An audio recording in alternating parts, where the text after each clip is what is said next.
Sedulur sekampung, eksodus imigran dari Timur Tengah ke benua Eropa akibat krisis di beberapa negara muslim mengandung pro kontra dari negara-negara barat. Suara penolakan datang dari segelintir politisi dan masyarakat konservatif. Pada umumnya, mereka takut jika kedatangan para pengungsi Arab akan memicu teror. Meski demikian, tidak sedikit yang mendukung kedatangan para imigran ke negaranya. Banyak gereja bahkan menggelar spanduk selamat datang bagi para pengungsi. Jika melihat kembali sejarah datangnya para imigran ke Eropa sebenarnya bisa dibilang pulang kampung.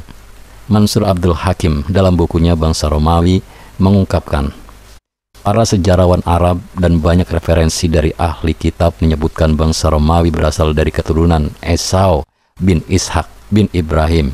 Ketika itu, Nabi Ishak melahirkan dua anak lelaki, yakni Esau dan Yakub.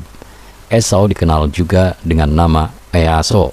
Dia dikenal dengan sebutan Abu Ar-Ruman atau nenek moyang bangsa Romawi dan Yunani kuno. Mereka adalah orang-orang Eropa, Amerika, Australia, Kanada, dan semua keturunan Eropa.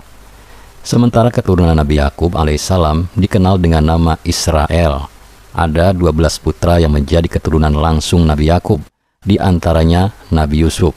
Ada juga Nabi Bani Israel seperti Musa, Zakaria, Yahya, dan Isa bin Maryam. Al-Hafiz Ibnu Katsir menjelaskan dalam Al-Bidayah wa An-Nihayah, jika ahli kitab menyebutkan ketika Ishak menikah dengan Ribka, putri Betuel, dia ternyata mandul hingga usia ke-40. Ishak pun mendoakannya agar memiliki anak lelaki kembar. Esau dan Yakub merupakan anak lelakinya. Memiliki dari studi yang dipublikasikan Akademi Nasional Amerika, para petani Timur Tengah berimigrasi ke benua Eropa pada 10.000 tahun yang lalu. Riset ini disebutkan menggunakan teknologi komputer dan berbagai informasi genetik. Penelitian ini bertujuan untuk memahami sistem yang memungkinkan teknologi pertanian memasuki wilayah tersebut. Studi ini menyatakan peristiwa yang terjadi tidak hanya terfokus pada penyebaran pemikiran semata.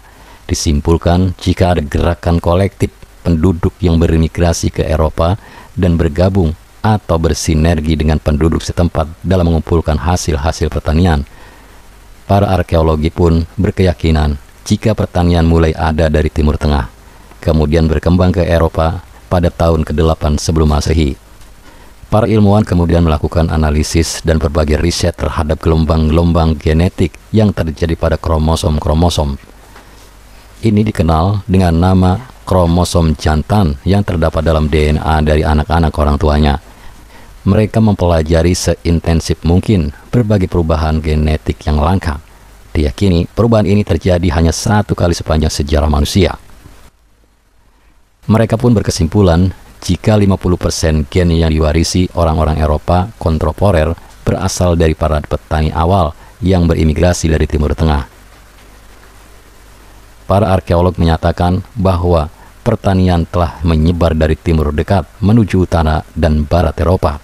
Sejumlah ilmuwan menyatakan orang-orang Eropa mewarisi generasi timur dekat dengan berbagai nasab. Misalnya saja, di Yunani dan Balkan, seorang mewarisi 70 hingga 100% genetik dari para petani Timur Tengah. Akan tetapi, jumlahnya menyusut di Prancis dan Inggris. Mereka hanya mewarisi genetik yang rendah hingga sekitar 10% saja. Penelitian para ilmuwan Jerman yang dipublikasikan dalam jurnal Nature pun mengungkapkan, bangsa Eropa paling tidak berasal dari 3 nenek moyang yang berbeda. Mereka adalah para pemburu dari Eropa Barat, para petani awal yaitu Timur Tengah, dan penduduk utara Eurasia atau Eropa Asia yang memiliki hubungan dengan penduduk asli Eropa. Sedulur sekampung, demikian paparan tentang asal-usul nenek moyang bangsa Eropa. Ternyata berasal dari Timur Tengah. Saya yakin Anda memiliki pendapat yang berbeda. Oleh karena itu, jika ada perbedaan atau ingin melengkapi, silakan tulis di kolom komentar dengan bijak. Terima kasih telah menyimak video ini sampai selesai. Bantu kami dengan cara klik tombol subscribe, like, komen, dan share sebanyak-banyaknya. Ingat, tetap meduluran, aja pada tukaran. Wassalamualaikum warahmatullahi wabarakatuh.